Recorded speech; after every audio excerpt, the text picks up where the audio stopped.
Have you ever witnessed something so petty and outrageous that you genuinely couldn't decide whether to laugh or scream? That's exactly what ran through my head as I tightened the last bolt on a 6-foot tall wooden fence, one that now neatly cut the lakefront in two, slicing through grass, dock, and water like a lawyer's scalpel. Behind me stood a dozen stunned neighbors, completely silent, watching this bold structure rise down the middle of what was once our shared slice of paradise. And on the other side of the fence, Margaret, cousin to our infamous HOA president, Karen, stood frozen. Her jaw dropped as she realized her expensive lounge chairs and half-finished jet ski ramp were now stranded behind a wall of wood. So, how did it all come to this? It all started 5 years ago when I bought what I thought was my dream home in Willowbrook Estates. The big selling point deeded lakefront access. The property included rights to use a sandy beach and community dock, both crucial parts of my family's summer routine. We'd fish, swim, and play at the water's edge almost every weekend. That lake wasn't just a view, it was a lifestyle. Then came Karen Fitzgerald. She took over the HOA presidency 6 months ago and quickly crowned herself queen of the neighborhood. She wielded her new power like a war hammer, fining people for tiny issues like grass height, banning wind chimes in the name of noise control, and demanding written approval for planting any flowers not pre-approved by her so-called committee.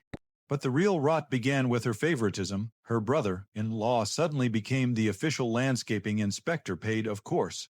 Her childhood friend got the pool cleaning contract, and when cousin Margaret arrived for an extended stay, HOA rules seemed to vanish entirely. At first, Margaret just set up a few chairs by the water. No big deal. But soon she was building an entire private resort. Massive loungers, tiki torches, blasting music, and, get this, a full-on jet ski ramp. She completely blocked the view and made the shared space impossible to enjoy. I tried to handle it politely, walked over, introduced myself, and gently reminded her the area was for shared use.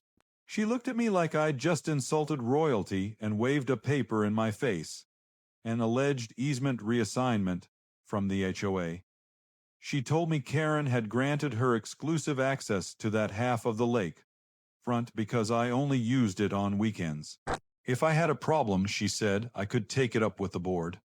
The document was shady. It claimed the HOA had unanimously voted to grant Margaret exclusive rights for her stay, under the excuse of better community resource management. Except, 2 board members were out of state when that vote supposedly happened.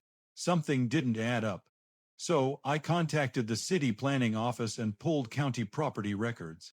No surprise, both confirmed that the lakefront was deeded directly to my lot, and no HOA vote could override that without my signed consent. Karen's little power play wasn't just bogus, it was illegal. At the next HOA meeting, I brought receipts. I presented all the paperwork, property deed, legal definitions, and HOA charter excerpts. Karen's reaction, total meltdown.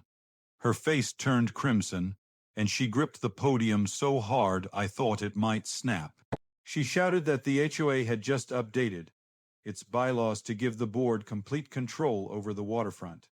She even pulled out a mystery document declaring a $500 per day fine for noncompliance.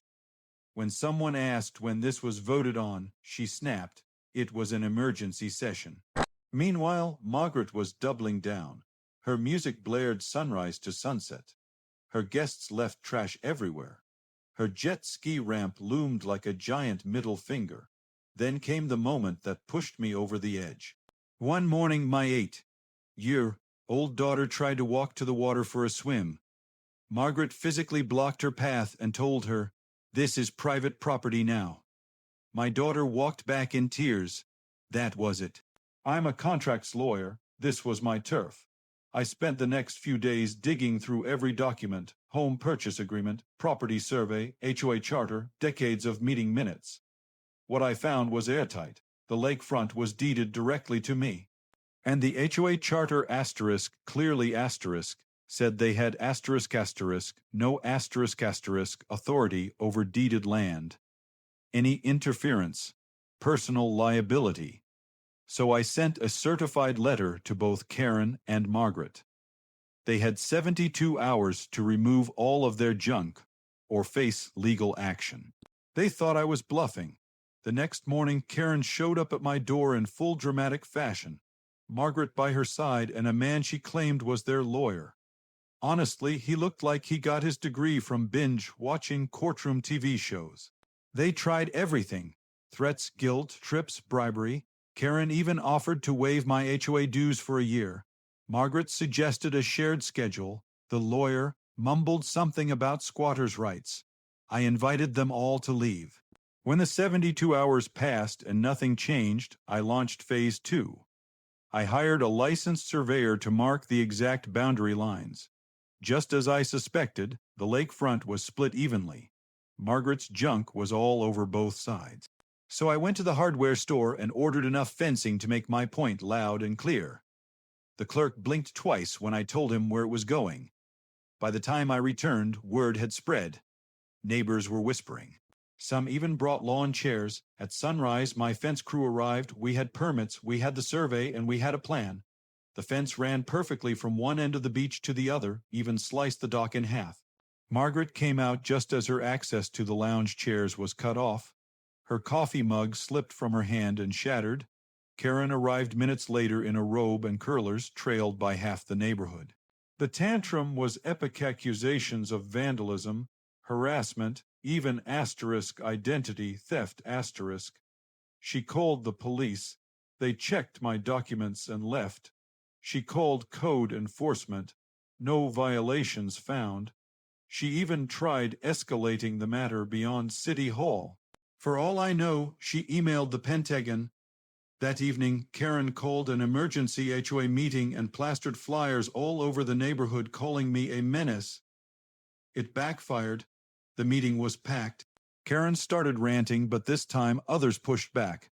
A retired judge named Tom Harrison stood and laid out all the legal violations she'd committed. Then Sarah Chen, whose flower garden had mysteriously disappeared thanks to one of Karen's projects, spoke up with her own findings.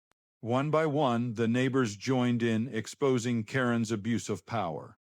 Then Margaret's husband arrived. He saw the fence, his angry wife, the legal mess, and quietly said, "We're leaving."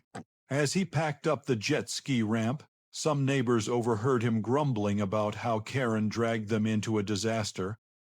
Karen made one last desperate move, declaring an executive order to tear down the fence. But the HOA own attorney finally stepped in.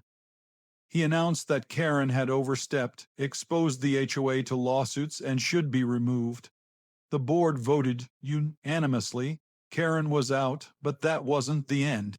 Further investigation revealed she had misused HOA funds, paying for fake paperwork, inflating her brother-in-law's pay. 3 months later, Karen stood before a judge, charged with fraud, embezzlement, and breach of fiduciary duty. The verdict: guilty. She was sentenced to 2 years of probation, 300 hours of community service, and had to pay $47,000 back to the HOA. Now, some mornings I sit by the lake, coffee in hand, smiling at the perfectly straight fence. The water is calm, the beach is peaceful, and the HOA is finally quiet. If watching Karen's drama fall apart gave you life, hit that like button and don't forget to subscribe, because trust me, the next neighborhood showdown might be even crazier.